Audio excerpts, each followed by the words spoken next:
The strange alien ship landed on the designated field outside of Houston. It was sleek and silver, with no visible engines or windows. A crowd of officials waited nervously as the ship settled onto the grass with a soft hiss. Lieutenant Jack Miller stood at attention, his uniform pressed and perfect. Sweat trickled down his back despite the pleasant spring temperature. Today, humanity would meet aliens for the first time face to face. Jack wasn't sure why they had picked him. Yes, he was a Space Force officer with a good record, but before joining the military, he had been a wildlife conservationist. His superiors told him this background might help with the aliens. Jack didn't understand why until now. A door appeared in the side of the ship where no door had been visible before. 3 aliens stepped out slowly. They walked on 4 legs with 2 upper limbs that ended in delicate hands. Their skin was pale blue, and their large eyes blinked rapidly in Earth's sunlight. "Welcome to Earth," said the Secretary General, stepping forward. "We are honored by your visit." The translator devices worked quickly. The lead alien, Ambassador Zix Tor of the Vesperi, responded with a series of clicks and whistles that came through the translators as, "We are surprised. Your species has survived on this world." Jack frowned. That seemed like an odd thing to say. Later, in the conference room, the aliens explained, "Your planet is classified as a Class 12 death world in our records," said Zix Tor. "The gravity is crushing, the weather systems violent, the biological pathogens abundant, and the wildlife." The alien shuddered visibly. "The wildlife is exceptionally dangerous." "Dangerous?" asked Jack, forgetting protocol for a moment. "I mean, we have some dangerous animals, but most of them avoid humans." "You have creatures called bears that can tear apart metal," said one of the other aliens, consulting a device. "You have tiny insects that inject deadly poison. You have ocean predators with multiple rows of teeth." Jack smiled.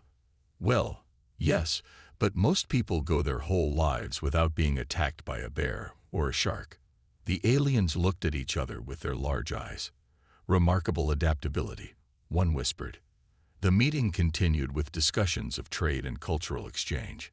Jack mentioned his background in wildlife conservation, which seemed to intrigue the aliens. "You protect your predators?" asked Zix Tor, clearly confused. "Many are endangered species," Jack explained.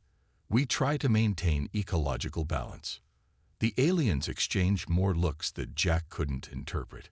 When the formal meeting ended, Jack was assigned to show the aliens some images of Earth's culture and daily life.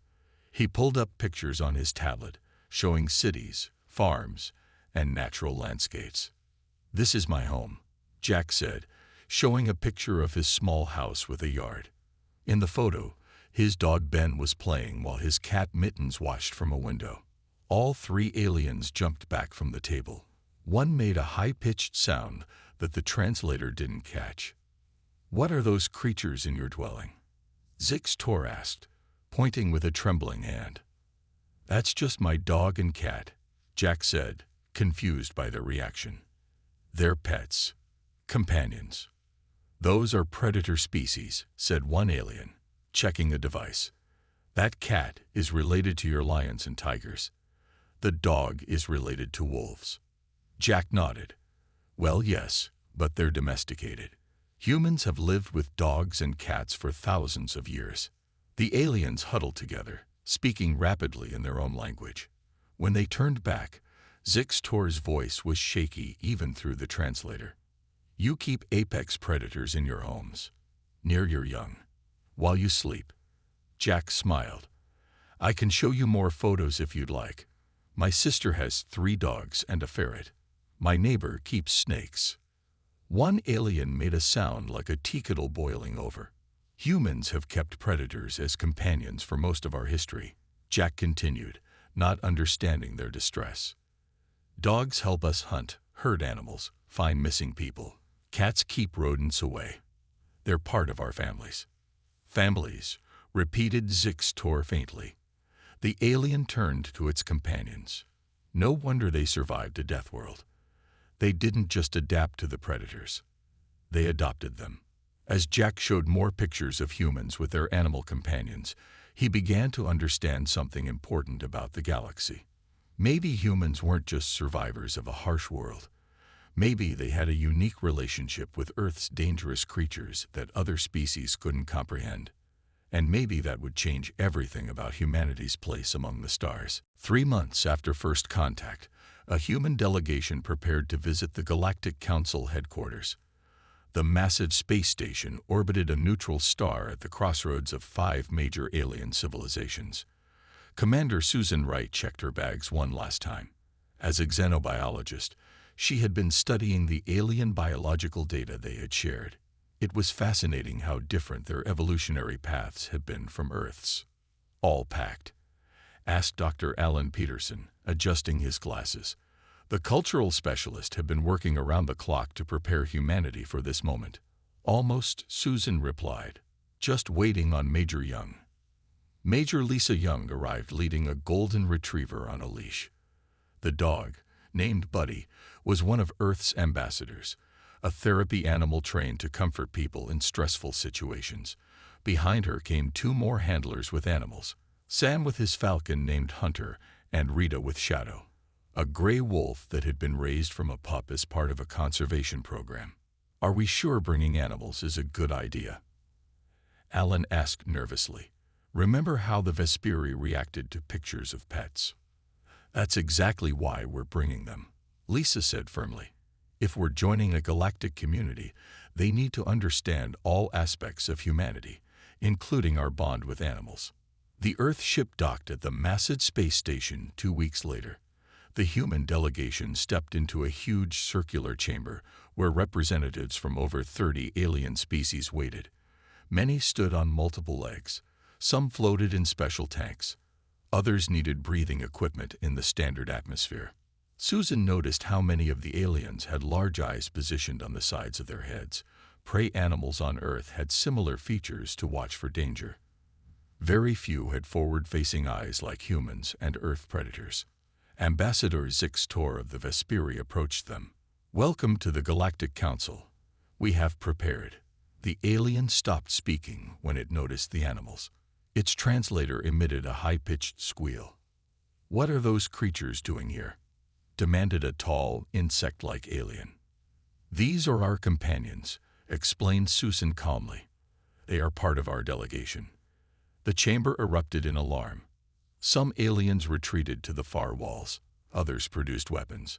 Security drones descended from the ceiling. "Please remain calm," Alan called out, raising his hands. "These animals are trained and controlled. They represent an important part of human culture." A small alien with 6 eyes approached cautiously. "The files indicate these are predator species," it said. "The canid is related to pack hunters. The bird is a killing machine with talons. And that," it pointed a trembling limb at Shadow, "that is nearly identical to one of your planet's most efficient hunters." Lisa nodded. "This is a wolf. They are intelligent pack hunters, yes. But Shadow here helps us study wolf behavior and educate people about conservation. You bring a pack hunter to an educational setting. With Young." The alien seemed unable to process this information. Buddy the golden retriever chose that moment to sit and offer his paw to Zix Tor. The alien ambassador jumped back several feet. "He wants to greet you," Susan explained. "This is how our therapy dogs interact with humans. They provide comfort and emotional support." "You derive comfort from a predator species?" asked a floating alien in a tank of blue liquid. Sam explained how his falcon helped control pest populations on farms. Rita described conservation efforts that had saved wolves from extinction. Ellen talked about the thousands of years of domestication that had created the human-dog bond. Slowly, the panic in the room subsided, replaced by cautious curiosity. A few braver aliens came forward to observe the animals from a distance. A small alien child broke free from its parent and approached Buddy. Before anyone could stop it, the child reached out a limb. Buddy gently licked it, causing the child to make a sound that might have been laughter. "Extraordinary," whispered a council scientist, recording everything. "The human allows the small predator to touch its offspring." "No," Susan corrected gently. "The child is touching our friend. There's a difference." As the formal introductions continued, Susan noticed the aliens watching them closely. Not just the humans, but how the humans interacted with their animal companions. How Lisa gave Shadow gentle commands. How Buddy stayed close to the humans he was bonded with. Susan realized something important that day. Humanity wasn't just joining the galactic community as another intelligent species. They were bringing something entirely new. The idea that predators didn't have to be enemies. They could be friends. The human team set up camp half a mile from the Vex cave. They needed to study the creatures more before reporting back to the Galactic Council. On the second day, Dr. Carol Martinez arrived from Earth.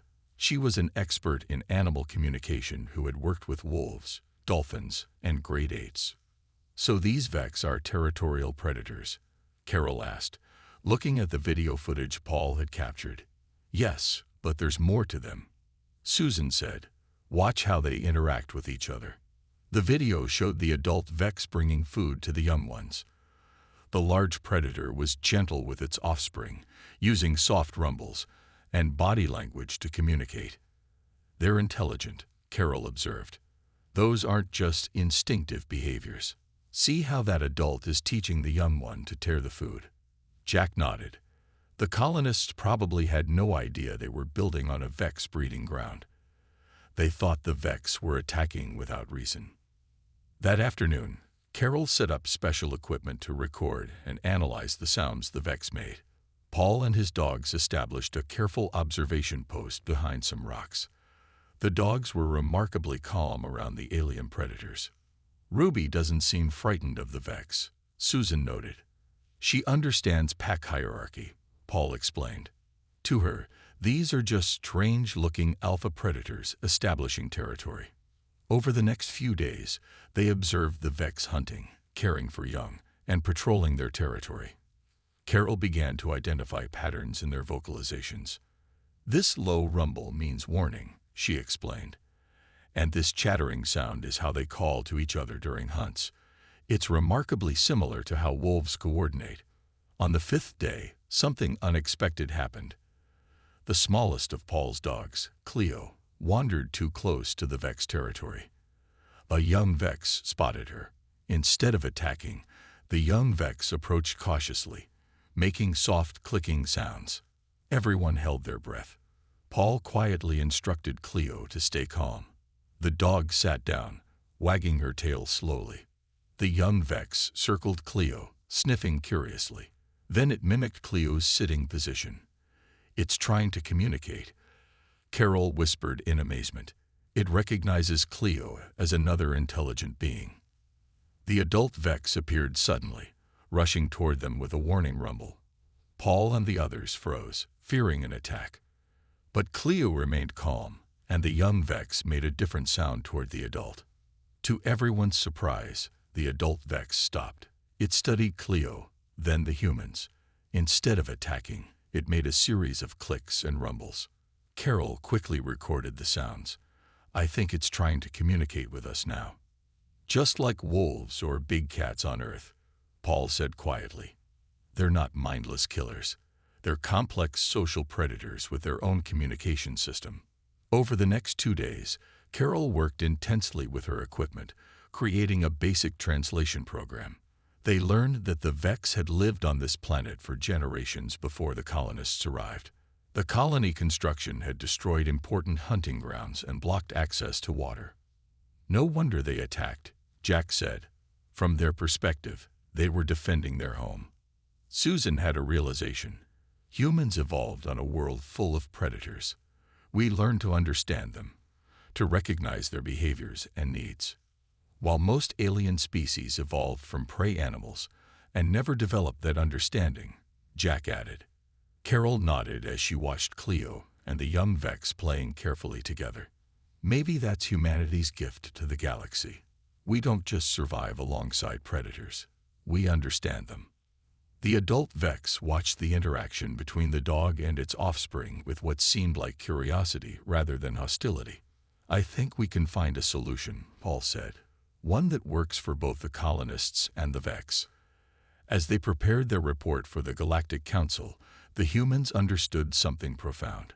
Their evolution on a dangerous world hadn't just made them tough. It had given them insight into the minds of predators.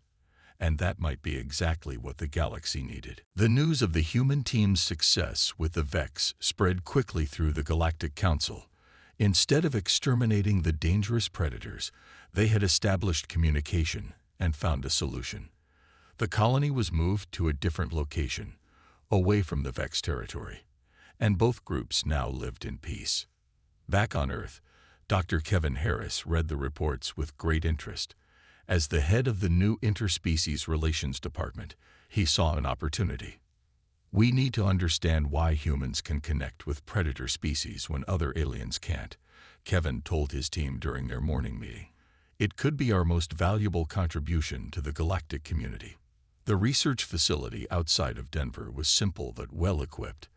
It housed several Earth animals, including dogs, cats, falcons, and even a few rehabilitated wolves.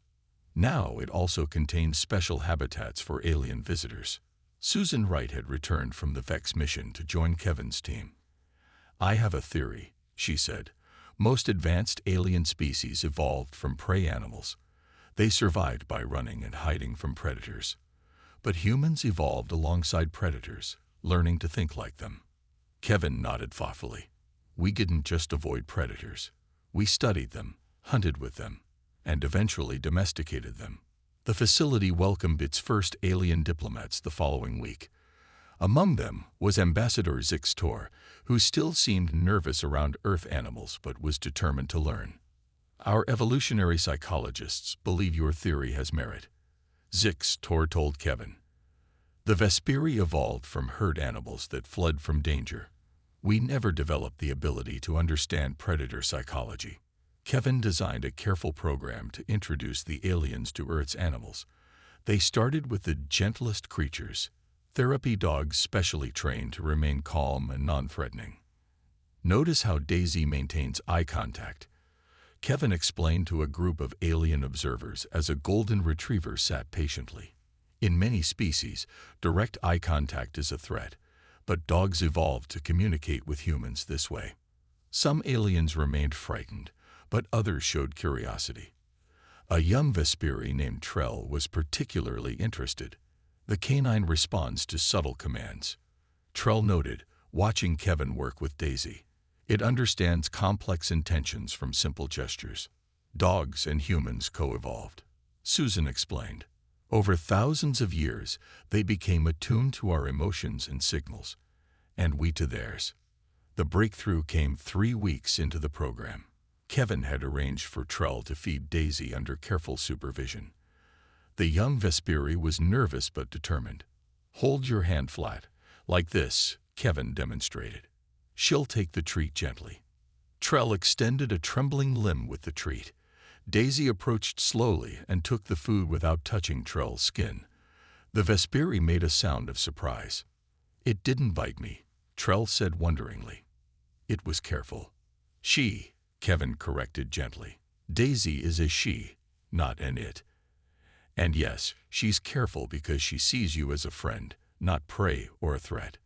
That moment was recorded and shared throughout the galactic community. For the first time, an alien from a prey species had positive contact with an Earth predator. The video spread quickly, changing perceptions. More alien diplomats requested to visit Earth and learn about human-animal relationships. Kevin's team expanded their program to include more species and more complex interactions. "This changes everything about interspecies relationships," Susan told Kevin as they watched Trell actually petting Daisy a few days later. "We're not just teaching them about Earth animals, we're showing them a completely different way of viewing predator species." Kevin smiled as he observed the alien child stroking the dog's fur with wonder. "Humans have no natural predators, not because we killed them all, but because we learned to understand them. Now we can teach that skill to the galaxy." In the observation room, Alien scientists measured the brain patterns of both Trell and Daisy. The data showed something remarkable. Similar emotional responses in both species during positive interaction, the beginning of a bond that had once seemed impossible. 6 months after the first successful alien-animal interactions on Earth, an emergency message arrived from the Galactic Council. A crisis had erupted on Centauri Prime, one of the most important worlds in the Council.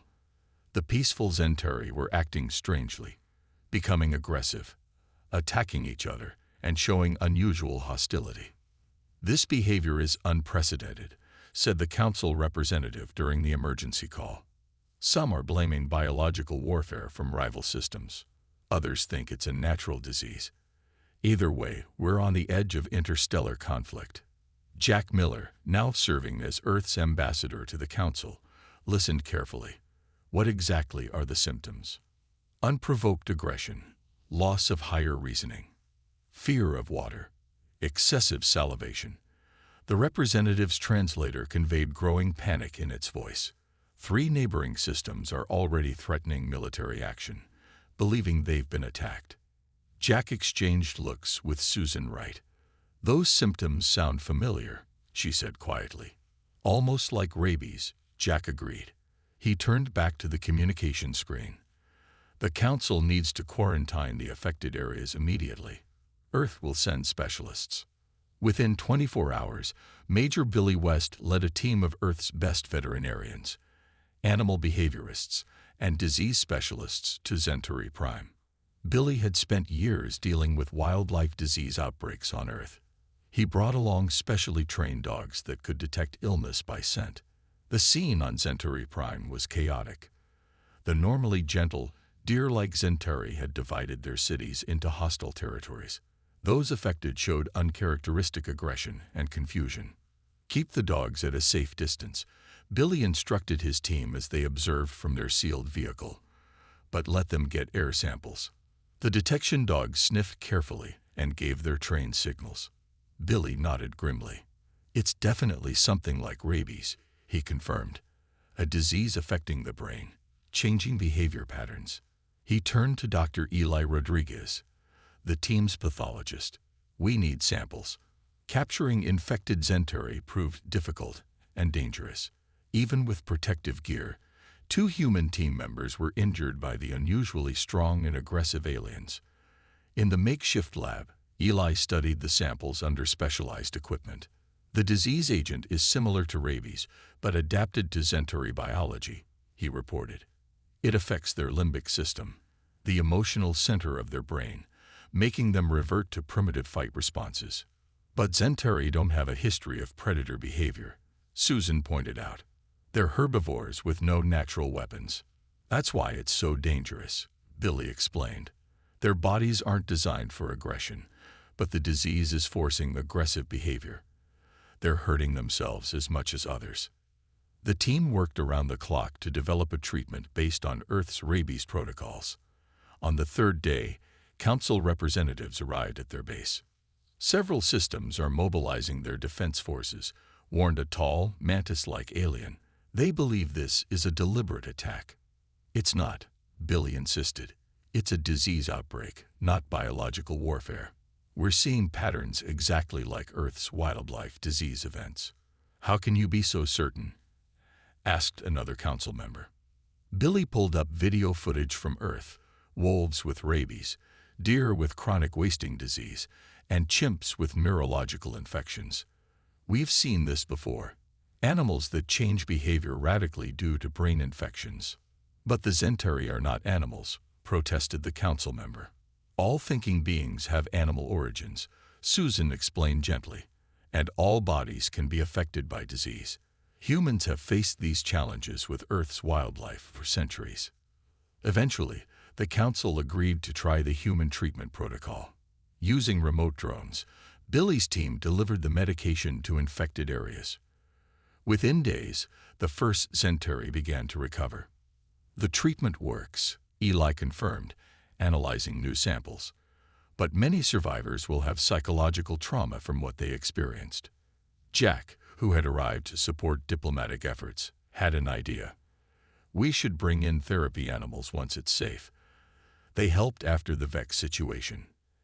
Animals to help aliens? Asked a council member doubtfully. Earth animals are specially trained to provide comfort, Jack explained, and they don't judge or hold grudges. As the crisis subsided, the galaxy learned something new about humanity. Not only could they bond with predators, but their long history of managing wildlife diseases had given them unique insights into biological crises.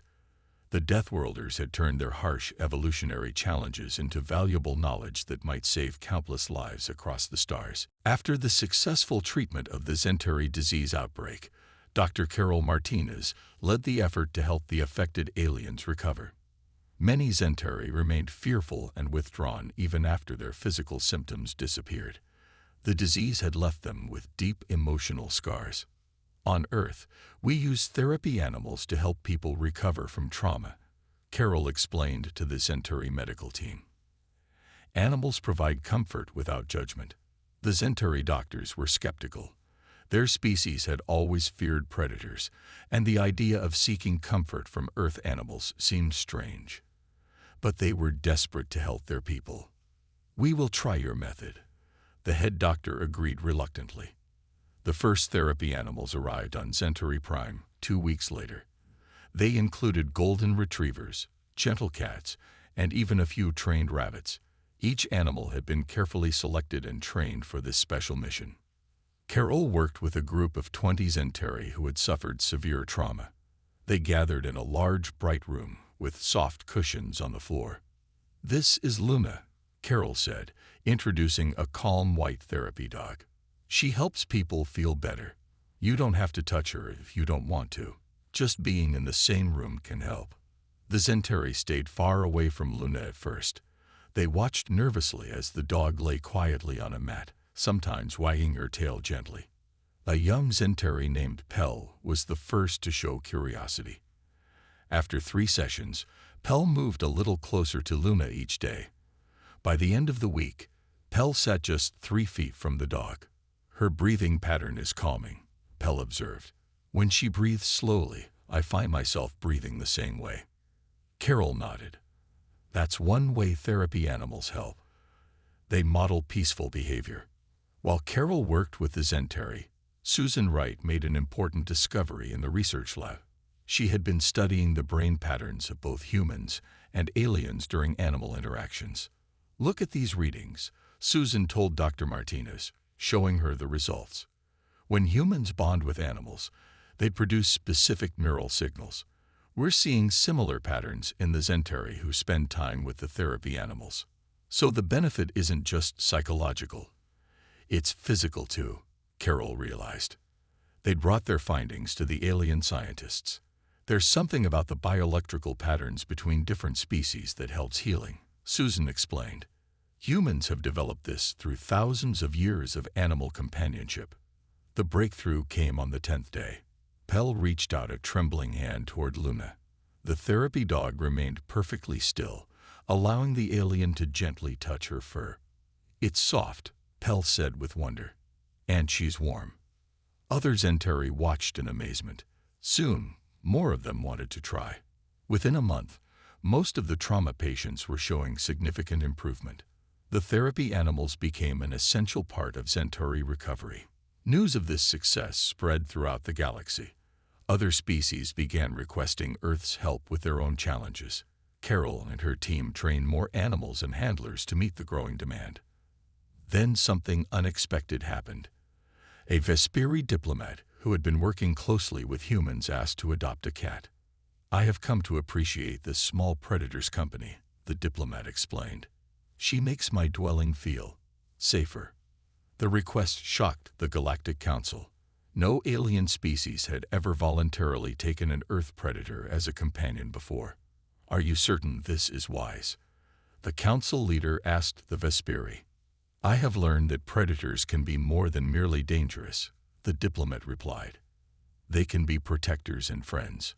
Carol smiled as she watched the Vesperi gently stroke the purring cat. "This is how it starts," she told Susan.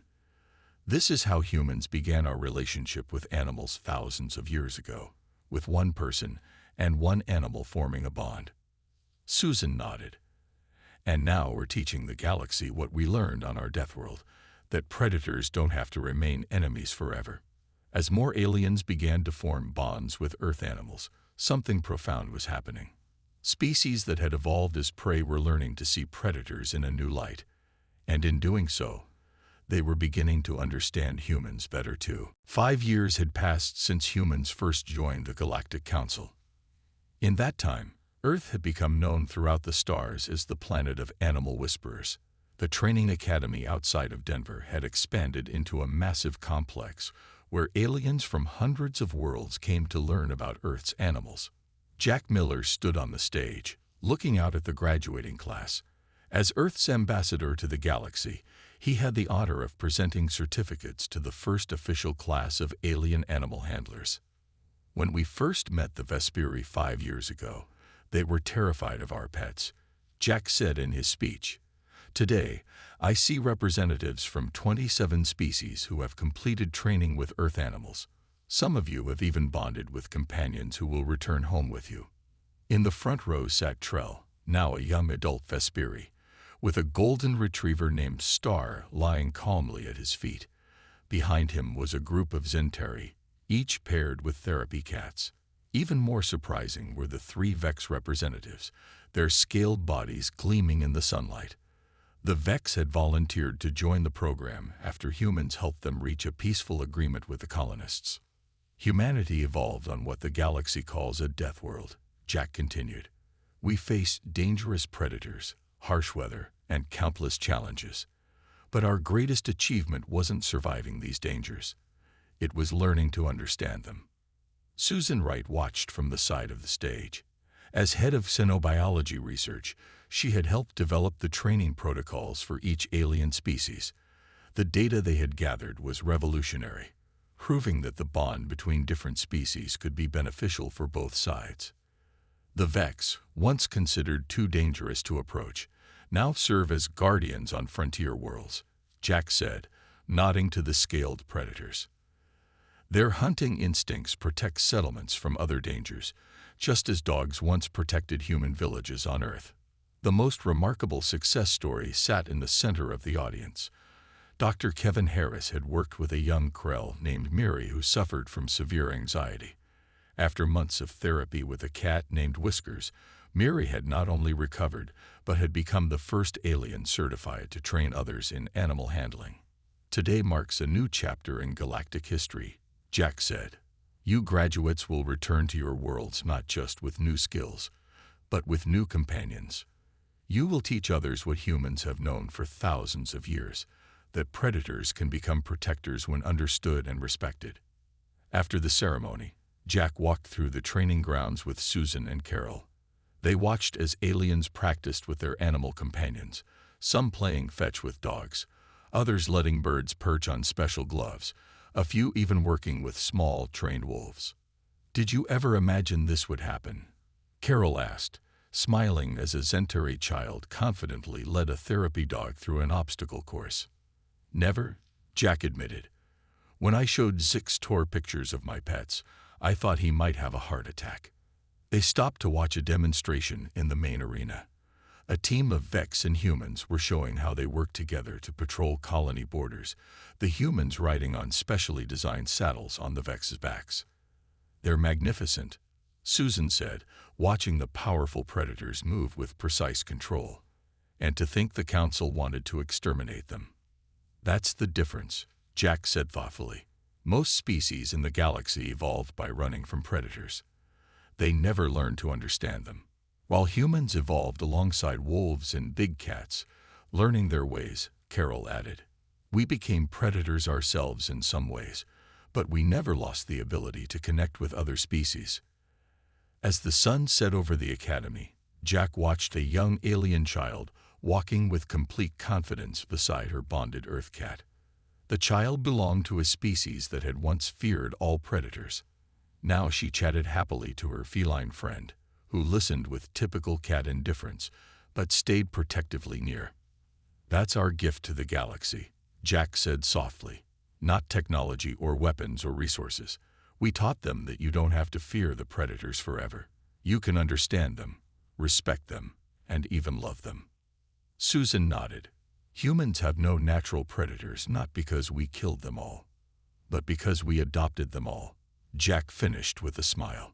And now the galaxy is learning to do the same. 10 years after first contact, the galaxy had changed in ways no one could have predicted. Jack Miller stood at the window of the observation deck on Earth's orbital station. Below him, the blue planet spun peacefully, but his attention was on the arriving ships. Another delegation from the Andromeda sector, said Susan Wright, joining him at the window. That's the 5th this month. Everyone wants to learn the Earthway, Jack replied with a smile. The Earthway. That's what they called it now. Humanity's approach to working with predator species rather than fearing or destroying them. What had begun as a curiosity had become Earth's most valuable export to the stars. From the landing bay emerged a group of tall, purple-skinned aliens. With them walked several Vex, their scaled bodies gleaming under the lights. Once considered too dangerous to approach, the Vex now served as guides and protectors for other species. The training program has expanded again, Susan told Jack as they walked toward the meeting room. We now have 57 alien species participating. In the large hall, representatives from dozens of worlds gathered. Some brought Earth animals that had bonded with them: dogs, cats, falcons, even small wolves. Others came with alien creatures that had once been feared as mindless killers, but were now recognized as intelligent beings capable of companionship. Dr. Carol Martinez stepped up to the podium. As the director of the Interspecies Bond Initiative, she had helped spread Earth's knowledge throughout the galaxy. 10 years ago, we discovered something remarkable, Carol began. The relationship between humans and Earth's predators wasn't just unique, it was transformative. By understanding rather than just fearing predators, we found partners instead of enemies. On a screen behind her appeared images from the past decade. The first Vesperi to adopt a cat, Zentari children playing with therapy dogs, the partially domesticated Vex serving as guardians on frontier worlds, and the recent breakthrough with the once feared Krell hunters, now working alongside human explorers. Today we announced the next phase, Carol continued. The establishment of animal bond centers on 20 new worlds. These centers will train local predator species using the techniques we've developed on Earth. After the presentation, Jack met with a small, furred alien named Dex. The alien belonged to a species that had once been notorious for their fear of all predators. My grandmother would never believe this, Dex said, gently stroking the cat that curled on his lap. Our people spent thousands of years hiding from hunters. Now I sleep with one in my dwelling. What changed your mind? Jack asked. Watching humans, Dex replied simply. Seeing how you treat these animals not as threats but as friends. It made us wonder what else we had misunderstood in the galaxy. That evening, Jack visited the New Earth Embassy Garden. The space contained plants from Earth alongside carefully selected alien flora. In a sunny spot, a group of alien children sat in a circle while Paul Garcia, now elderly but still active, showed them how to approach a therapy dog. Hold your hand like this, Paul demonstrated. Let her sniff you first. That's how she says hello. The children followed his instructions with serious concentration. When the dog gently licked an alien child's hand, the little one made a sound of delight. Nearby, Kevin Harris supervised the more advanced students. These aliens were learning to work with larger predators, including a young wolf and several partially domesticated Vex offspring. The galaxy is changing, Susan said softly, joining Jack on the path. Not through war or technology or resources, but through understanding, Jack finished. We taught them that predators aren't just mindless killers to be feared. As the sun set, Jack watched an alien child walk hand in paw with a wolf pup, both beings completely comfortable with each other. The scene would have been unimaginable 10 years ago. Humans were classified as Deathworlders because we survived alongside Earth's predators, Susan mused. But our real strength wasn't just surviving them. It was befriending them, Jack said with a smile. Humans have no natural predators, not because we destroyed them all, but because we adopted them all, Susan finished. And now, the galaxy is learning to do the same.